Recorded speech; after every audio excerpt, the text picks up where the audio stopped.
Welcome everyone to Pontos Fathom Press. This month we will be doing podcasts covering Neon Genesis Evangelion, End of Evangelion, and the reboot of Evangelion anime. And the topic for Pontos Fathom podcast number 13 today is Neon Genesis Evangelion, Sigmund Freud, and something I'm calling the Psychoanalysis of anime. So all month we'll be doing various podcasts around Evangelion, and I want to make them a little different than the content that's out there. There's a lot of people making content around Evangelion. Obviously this is a huge year for Evangelion, having the wrap up of Rebuild with 3.0 plus 1.0. But I kind of just wanted to go on the record, not so much looking at just the Freudian aspects. I mean, just like Anno has Christian aspects in Evangelion, a lot of it's just for story and world building, right? And I think that the psychology is also for story and world building. So let's kind of approach it that way. I guess that's the safest way. I'm going to come from it. Each podcast will focus on, we'll focus on Freud, we'll focus on Jung, and we'll focus on Jacques Lacan, and we'll focus on each of the main animes. So we'll start out with the original Neon Genesis Evangelion. Obviously there's crossover between them, but it's going to be a little less like, oh, there's an Oedipus complex in there. I mean, I will point out those kinds of things, but I want to look at it in kind of a new way and make this as interesting and educational as possible, and share some insights that I have into it. My background is literature. I'm an avid reader of psychology. I've read most of Freud, most of Lacan, and most of Jung over the past 10 years. So, maybe I can approach it as in a literary way, but with some kind of understanding of the text. So that's just my background. So again, this is not to say that anime is psychoanalysis in any way, but what it is to say is there are some things in Neon Genesis Evangelion that remind me of some of Freud's techniques and some of the things Freud calls out in his writings. And we'll kind of go through some of those today. And I just use some highlights and some props here. We're not talking about manga. These mangas are just here to sort of give us something to look at. And we'll kind of get into it from there. Just quick shout out, August Moldenhauer, Artificial Psychology of Desiring Machines. It's a 3-volume set. We've got Impedance and Admittance in Desiring Machines and Psychoanalysis of Artificial Intelligence. These are in proof mode right now. We'll be publishing them soon, so if you want more information or would like to support the channel, keep an eye on the links below. Check out our Patreon, and those books will be coming. You can also check out our bookstore and leave a comment if anything here is interesting. So let's jump right into it. The idea of, let's kind of give a little background first. We'll give a little background of Freud and psychoanalysis in a real high level, and we'll give a little background on Neon Genesis Evangelion. The things I'd like to point out, maybe first off, is Freud's idea of the talking cure, right? So there's the idea of psychoanalysis being this relation between an analyst and the analysand, right? And I think there was an interesting writing that Freud had done about the importance of lay analysis, the question of lay analysis, right? And so the idea here is Freud discovered some very interesting things. Now, Freud these days is probably very controversial, but let's just ground him where he belongs in the history of psychology, right? Freud was one of the first people.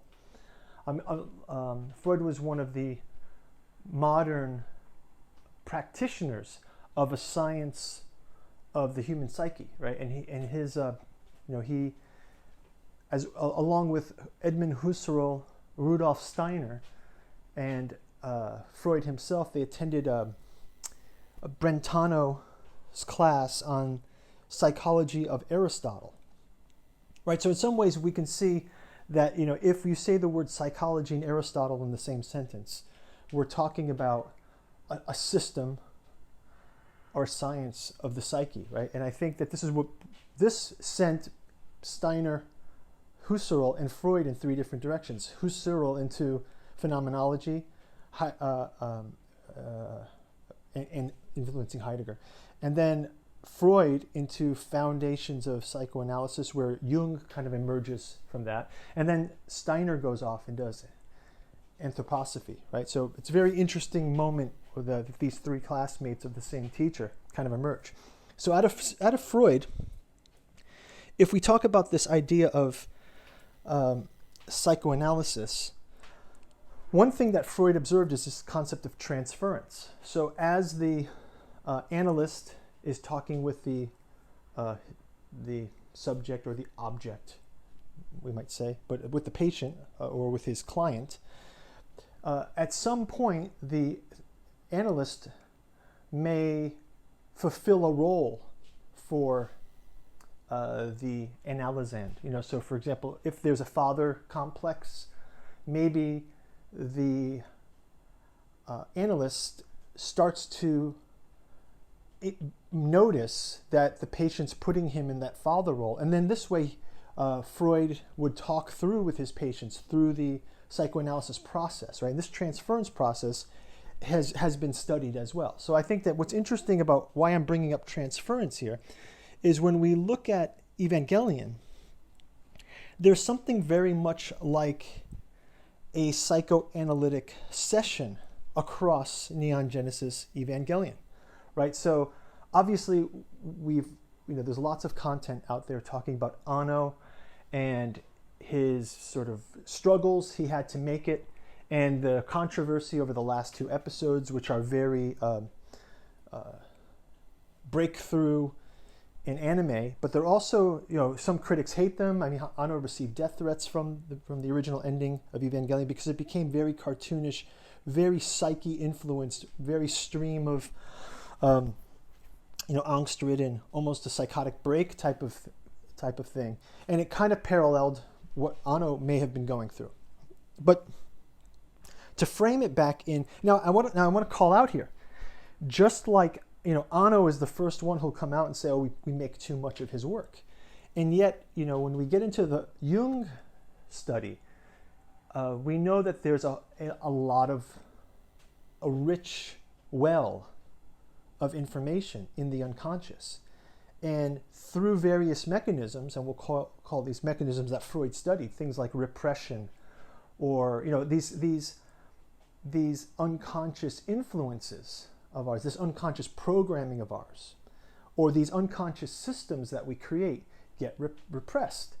I mean, and it's sort of a little bit where we get into that LCL space, right? The LCL is where the human in the Evangelion, the pilot in the Evangelion, sort of can blur the lines together, right? So LCL is kind of like maybe an analog for the unconscious. But in the same way, the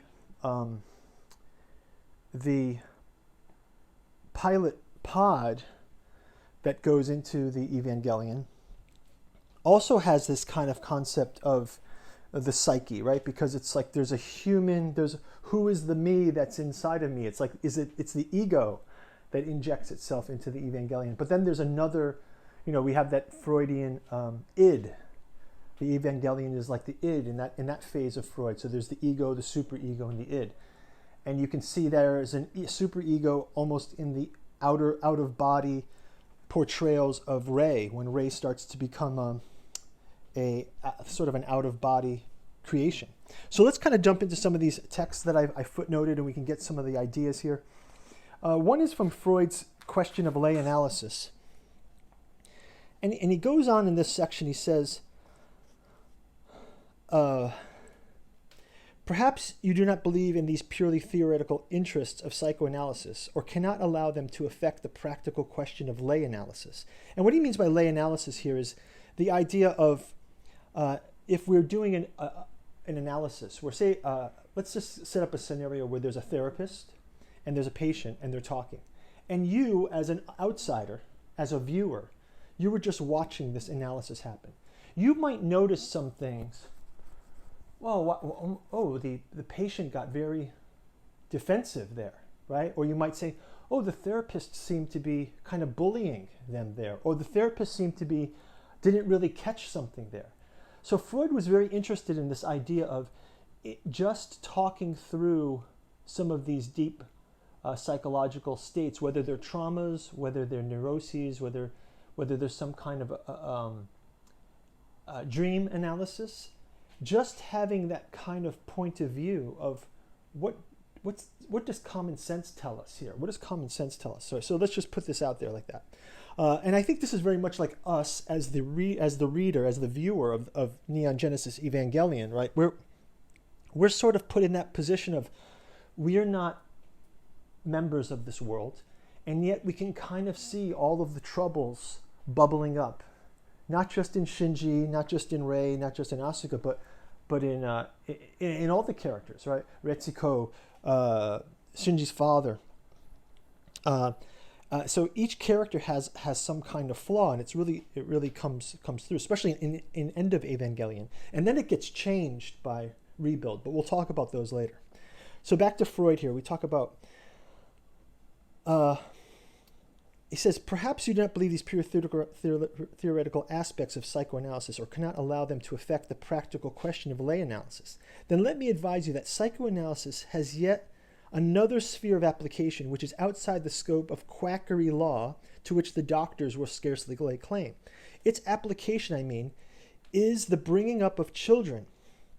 If a child begins to show signs of undesirable development, if it grows moody, refractory, and inattentive, the pediatrician and even the school doctor can do nothing for the child. If the child produces clear neurotic symptoms such as nervousness, loss of appetite, vomiting, or insomnia, or curling up in a ball with his cassette tape, right? As Shinji does. But listen, all of our characters do that. Rei is quite despondent. Asuka is acting out, and Shinji is closing up. So a treatment that combines analytical influence with educational measures carried out by people who are not ashamed to concern themselves with the affairs of a child world and who understand how to find their way into a child's mental life can bring about two things at once. The removal of neurotic symptoms and the reversal of the change in character will have begun. So analysis undeniably still has its enemies. I do not know whether they have means at their command for stopping the activities. I do not think it very likely. One can never feel so secure. So I just called this out in this kind of lay analysis where we're talking about these motives around the characters. So we can see in the flow of Neon Genesis Evangelion, something kind of happens that at least reminds me somewhat of psychoanalysis. And I want to call it, that's why I've called the title of this podcast, The Psychoanalysis of Anime. Because in a way, just the way Anno has pulled up there's a very thin layer of Christian apocalyptic writing over Neon Genesis Evangelion. And then he mines that for his world building, right? He kind of mines just these, the Dead Sea Scrolls.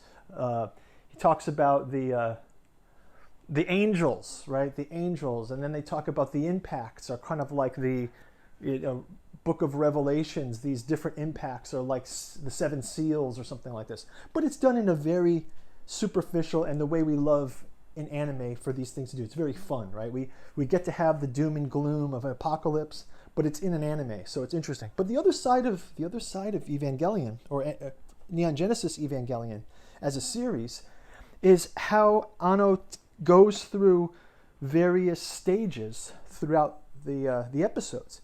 It starts out kind of like a simple mecha anime, and then it's got all of those high school slice of life, teenage problems that kind of come up, and not only teenage problems, adult problems. And here for sure there are Oedipus complexes with Shinji. A lot of people have talked about this. There's the whole. We will talk a little bit about parricide, the idea of how Shinji is against, sort of like symbolically in the slapping of Rei of Shinji. Don't you believe in your father's work, right? And Shinji's deep-seated unresolved father issues, right? But then you have the Asuka. Asuka is sort of like a parallel to Shinji, but hers manifests more in her development, sort of her development from a girl to a woman. And I think those are very interesting plot points. And then as the series goes on, it seems to merge the break in, like psychoanalysis was. Once you come up to the psychoanalytic realization, suddenly now the resistance barriers are broken, the transferences happen, and the patient may at this point realize, oh, I understand what's going on now. And this is why the third impact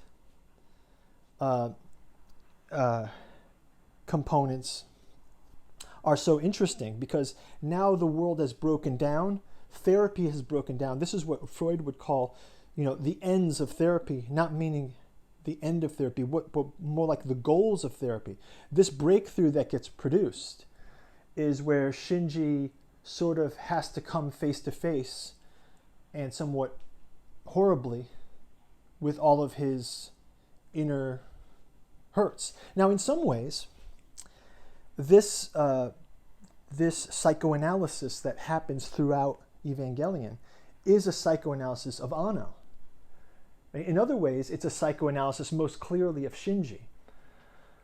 But I kind of would like to think of it as just like the Christian apocalyptic components are mined for plot. I feel a bit like the heroic journey, one might say, of psychoanalysis, where you go from, I thought it was a mecha, I thought it was a teen story, I thought it was a breakdown of characters, where the characters are literally emotionally breaking down, and then something breaks through, right?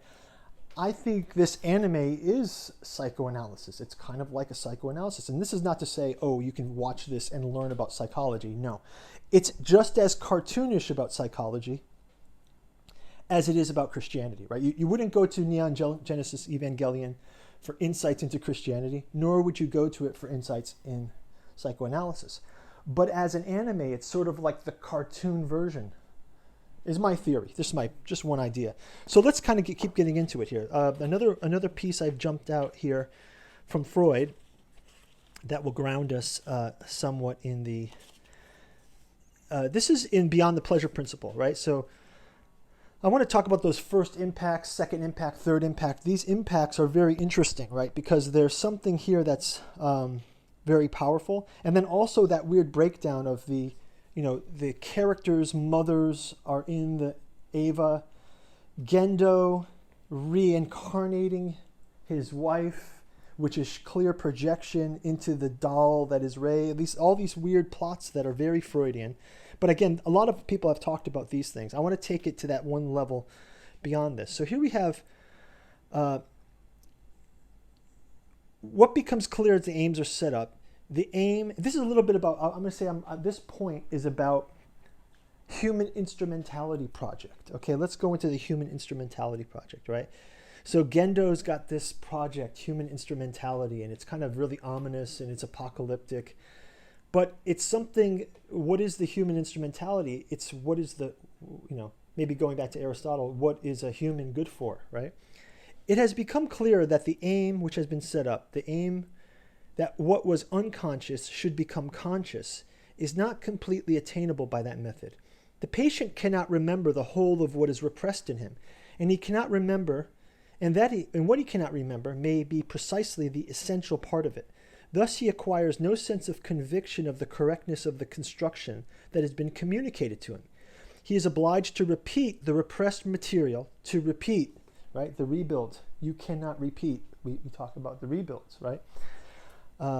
He is obliged to repeat the repressed material as a contemporary experience instead of, as the physician would prefer to see, remembering it as something belonging to the past, right? So this is where the Oedipus complex comes in, right? So the idea Freud's talking about here is because we've repressed something, had we just said, oh, my dad, Gendo was kind of a jerk, and after mom died, he never quite got over it. But listen, I'm over it now. This is maybe the Shinji at the end of episode 26.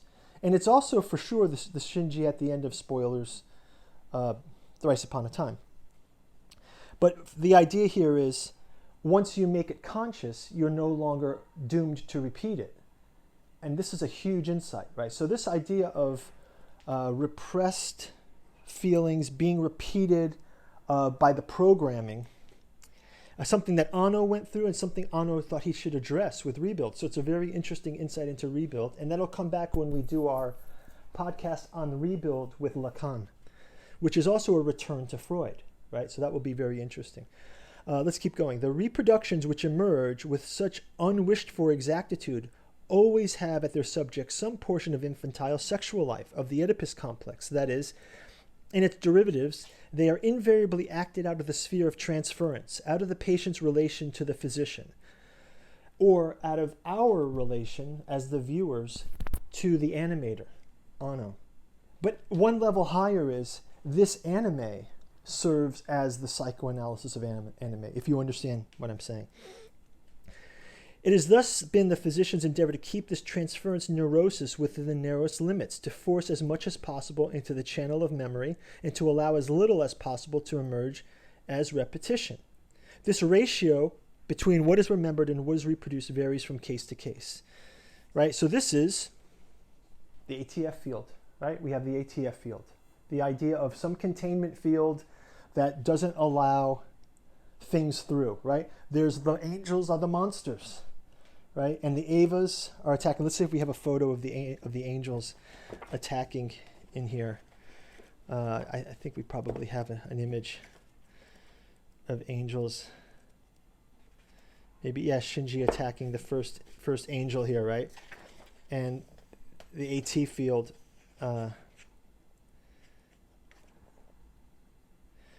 Right, and the pearl, it's in the mecha toys too. There's the red pearl inside the angel, right? The heart of the matter. Okay, let's switch it up to, this is on transference. Maybe we'll go to this at night. This is a dream one. Let's go into the parasite concept. So the idea here is Shinji, Oedipus complex. Obviously, Anno is right on the sleeve with all of this stuff. We have, Shinji's mother is the soul of the Eva, Unit 1, which is Gendo's wife. Gendo and Shinji have issues. The mother's protective of Shinji. The inner mother is protective of Shinji, right? Rei is the projection. There's a lot of that kind of Oedipal text going on there.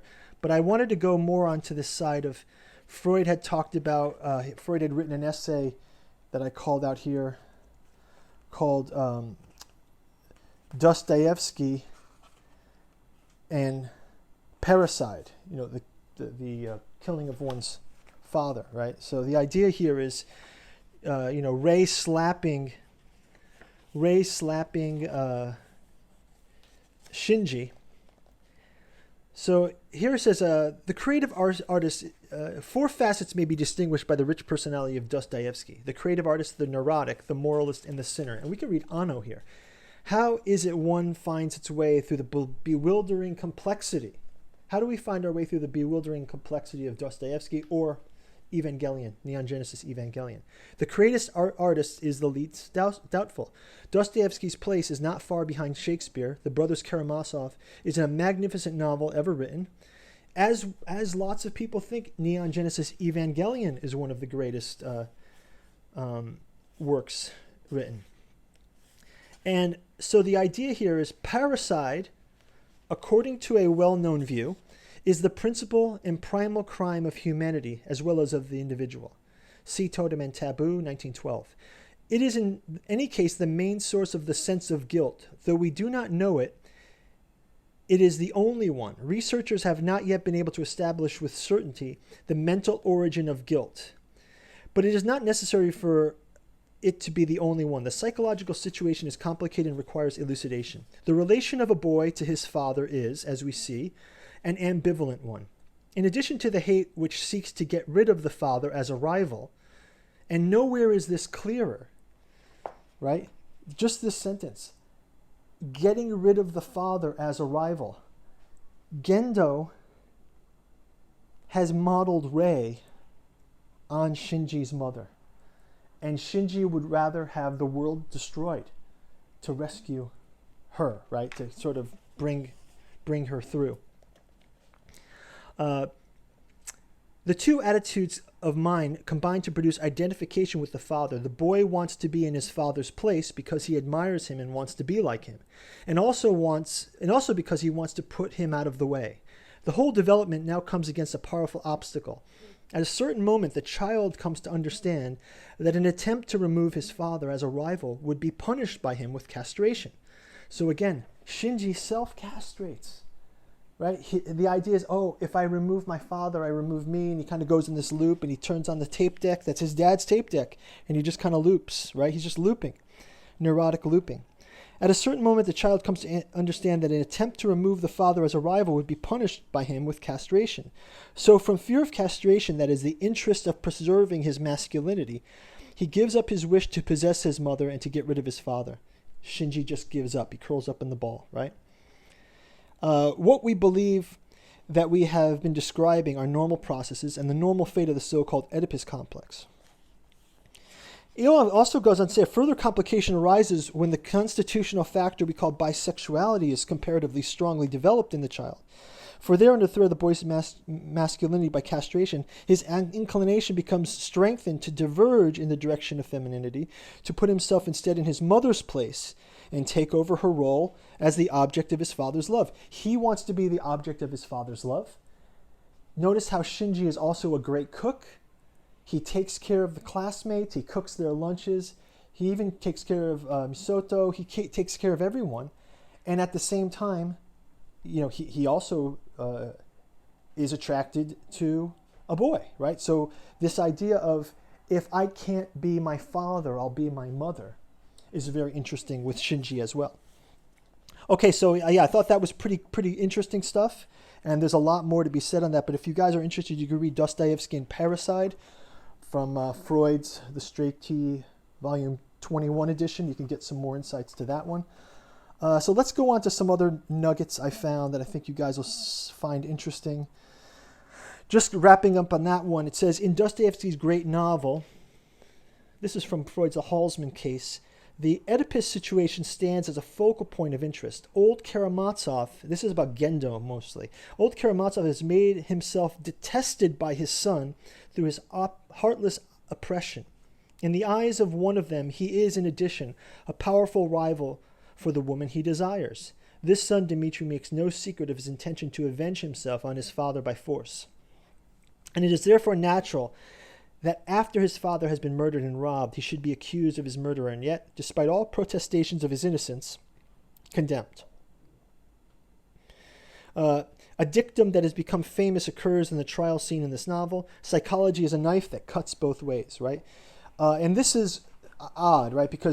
And this is the weird critique of Gendo's human instrumentality project, using Shinji the way he does. In a way, this is part of some weird unresolved issue of Gendo, right? And then it's in the wake of Gendo's issue, you have Shinji's issue, something like this, right? So, so interesting insights there.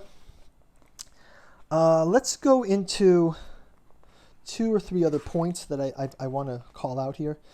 One of them is around this concept of fetishism. And it's something that I think Anno was very upset about as well. So if we kind of go flip through this, Evangelion has become, and listen, I'm into it too. There's toys, there's models, there's manga, there's anime. It's a huge commercial leviathan, right? And one thing that I think Anno found interesting or strange for him was, here he is creating this kind of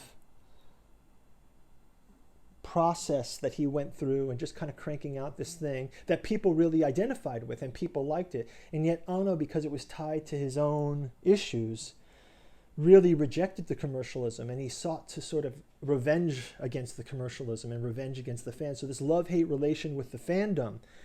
And we talk about this also in psychoanalysis, where the end of analysis, the patient often is disgusted by the therapist. I mean, think of it's a good Hollywood version of this. The Hollywood version of it is like Good Will Hunting, right? You've got Matt Damon and Robin Williams, and they're talking, and Robin Williams is really exposing the raw nerve of Damon, and Damon can't take the shame of it, right? At first, there's actually this shameful feeling. There's a great little clip on the internets where Anno is being interviewed by a young child, and there's a number of like Evangelion mecha toys around, and the child says, well, what parts do you like and what parts don't you like? And Anno says, I don't like the parts of Evangelion where I see myself, right? And well, this is so huge, right? And we'll talk about this when we get to Lacan in our rebuild phase. So this idea of fetishism that we want to talk about is, it says, in this instance, the meaning and purpose of the fetish turned out in analysis to be the same. It revealed itself naturally and so compelling. So the idea is there's something about having the Evangelion being the object, right, it's like the fetish object, right? And it's a phallic thing as well. This is to say that normally there have been up to this, the fetish is precisely divine to preserve it from extinction. The fetish is a substitute for the woman's male parts that the boy once believed in. And for this reason, it's familiar to us. So the idea of this scotomizing, right? Scotomizing this perceived lack of something. Suddenly you have an object that can take the place of that thing. And this is where you get to this. The idea of fetishism in general is when you place the power of something into the object, right? So the further research led us to another solution of the contradiction. It turned out that the two young men had no more scotomized their father's death than the fetishist does to the castration of women. It was the only current in this mental life that was not recognized in their father's death. So this was another current which took full account of the fact. So returning to my description of fetishism, I must say that there are many and weighty additional proofs of the divided attitude of fetishists in the question of castration. Right, so it's the idea of, he talks about foot binding, Chinese foot binding. It seems that they want to thank the woman for having submitted to having the feet bound, right? And I think that this is an interesting point. We'll just sort of leave it at this, in that once you create Neon Genesis Evangelion and it starts to build a fandom, that all that auteur theory where it's no longer Anno's anymore, and the objects of Evangelion, these these objects, right? We've got these books and Gundams of them and figures, and all of this concept starts to become symbolic of the experience that we had in that. So that sort of, again, that sort of transference into the object is what fetishism is. I just wanted to call that out because I know that Anno was really against fetishism. So lastly, let's talk about two other quick points. I did want to talk quickly about civilization discontents. Obviously, the idea here is it's the end of the world in Neon Genesis Evangelion. It's a world crumbling. And Freud's civilization discontents is in many ways his ethics. So it's like Evangelion sort of asks this question, what are the ethics of an apocalyptic world? And one ethic might be, Asuka's ethic is we have to fight, right? Or Rei's ethic is she's still trying to get Gendo and Shinji to have dinner together. Just some small win. Something human which she lacks, being a clone as she is. And then Shinji, reconciling with the father, saving Rei. Still confused about Asuka, unable to understand what is feeling and just making that into anger. All the anger for everything comes out of him finally, Or Shinji, the fact as the catalyst of the end of the world, right? So I just wanted to go here. It's necessary to give up our interpretation of the transference neurosis as attempts made by the ego to defend itself against sexuality. But the concept of libido was endangered. Since the ego instincts too were libidinal, it seemed for a time inevitable that we should make libido coincide with instinctual energy in general. as C.G. Jung has already advocated earlier. Nevertheless, there still remained in me a kind of conviction for which I was not able to find reasons that the instincts could not all be of the same kind. My next step was taken in Beyond the Pleasure Principle when the compulsion to repeat in the conversation character of the compulsion in the character's intellectual life first attracted my attention. Starting from speculations on the beginning of life and from biological parallels, I drew the conclusion that, besides the instinct to preserve living substances and to join it into even larger units, there must exist another, contrary instinct seeking to dissolve those units and bring them back to their primeval, inorganic state. Again, this could be the impacts, it could be instrumentality, it could be the AT fields, it could be the LCL. All of these things kind of fit in there. But that is to say, as well as eros, and I think this is interesting, if LCL is like eros, or like a libidinal, right? And it's a liminal fluid, right? It's the fluid that allows you to interact with the Eva. But it's also, like Mari will later show, it's something that she has a libidinal feeling for. That is to say, as well as eros, there is an instinct of death. The phenomenon of life could be explained from the concurrent or mutually opposing actions of these two instincts, the death instinct and the eros instinct, right? This is Beyond the Pleasure Principle. The drive to death and the drive to eros, love. The manifestations of eros were conspicuous and noisy enough, and it might be assumed that the death instinct operated silently within the organization towards its dissolution, but that, of course, was with no proof. In this way, the light of instinct would be preserved into the service of eros, and that organism which destroyed some other things, whether animate or inanimate, instead of destroying its own self.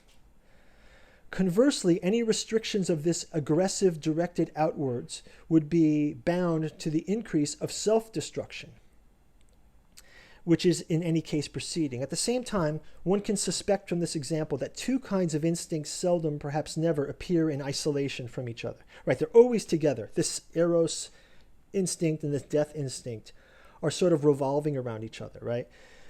And this is where you see this hostility of Shinji against Asuka is merely a hostility against himself, against Gendo.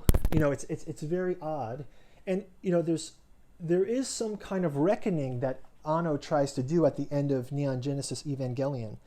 But in the end, kind of like a dream, and a lot of what, you know, talk about Acheron, right? Acheron is mentioned in Rebuild.